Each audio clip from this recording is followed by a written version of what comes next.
Geoff, I think it's only right to start the college football season talking about a topic that is passionate and loved by everyone out there, and that's Colorado. Where else to start other Who? than Colorado, right?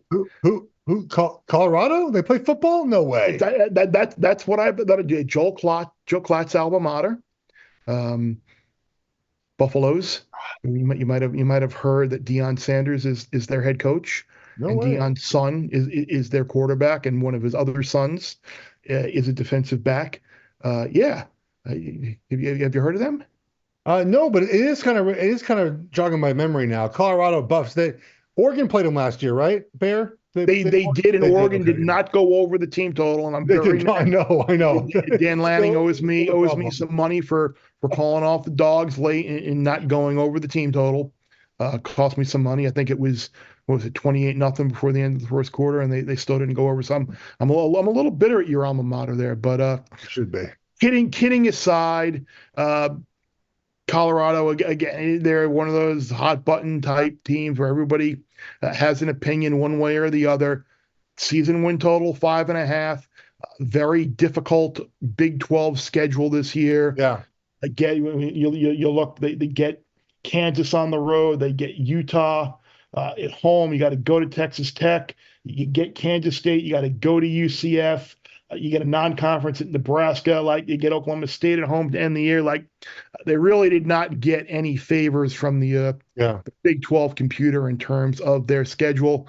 Season win total is 5.5. I've had people tell me that on paper they have the most talent in the Big 12.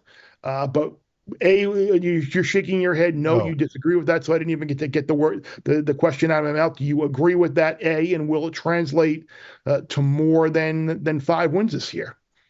I mean, they might have the two highest draft picks on their team. It's Shedeur Sanders and Travis Hunter. Now, McMillan from Arizona in the Big 12, I think will be a top 15 wide receiver. So I don't know where those Shedeur and Travis Hunter will fall down. So maybe he's the one guy in the Big 12 right now that has a chance to go higher than those two. But that's it. They're a one deep team. And by the way, I have no strong opinion either way. I think they're most likely 6-6 this season, so that'd be over. I don't feel good enough to wager on their over because they have improved, right? They can't be worse on defense. They added some defensive linemen, which I like in the portal, but that's it. Two defensive linemen I like in the portal. They have a whole new offensive line with a true freshman at left tackle who may be good. He's a five-star kid, but typically it takes a little bit of time as offensive lineman to get good. Then you have four other new guys. I mean, like they have a one deep bear, a one deep. That's it. And so if you have attrition, you lose a right guard, you lose a wide receiver, you lose a pass rusher, you lose a cornerback. There's no one behind them. This is the problem with portaling your whole roster, right? You don't have talent. You've grown up to sort of take the place of starters when they get hurt, Bear. So I don't have a strong opinion either way on them. I think they're 6-6. I have made a couple of future wagers, future game lines on them. I wrote this back in May for Fox Sports. I took Colorado -7 against the Bison week 1. I feel like every Joe Schmo is going to take NDSU to upset them in week 1. Everyone will be on the Bison. But NC State and North Dakota State is not as good as they have been in the past, right? They're just not. But my thing is like, who's going to stop Travis Hunter from scoring? From getting 300 yards on offense? No, no one on the team is. So I think Colorado now that's 8.5 now. So I got a good number at 7. Is it 8.5? Yeah, it's 8.5 now. Oh wow. And I took Nebraska week 2 -6.5. I think Nebraska is much improved. If Raiola Bear can just be a little bit better than what they had on offense last season at quarterback, that team's going to win a lot. And then I took Utah all the way in like week 12 -8 against Colorado. I think that line is about 2 touchdowns by kickoff. So I have dabbled in Colorado wagers, but the team total to me is they're not a team that I really feel strongly either way about. Say it all clicks and they have the type of year that Deion Sanders and the players there think that they are capable of having.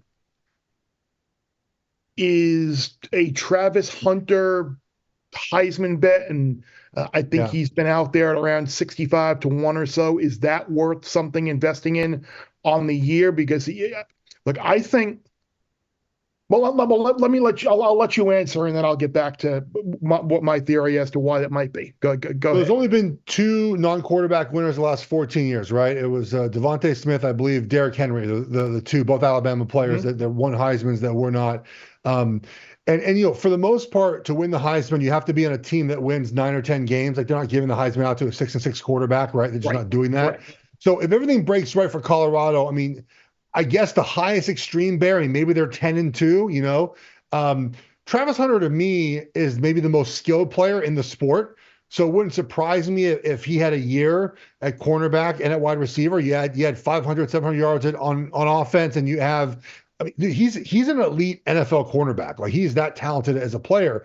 So I think it'd be totally worth a play on him to win the Heisman. But when you make these Heisman wagers, you're also wagering on the team having that team success to put them in the position to be considered sort of an MVP, right? And that's the hard part to me is look, we will talk to Brett Ciancia in a few minutes. Like, you're high on UCF. They're at UCF, right? They're not going to win at UCF, in my opinion.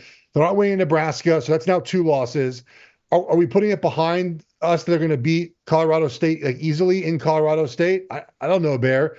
They go to Arizona. They got Kansas State at home.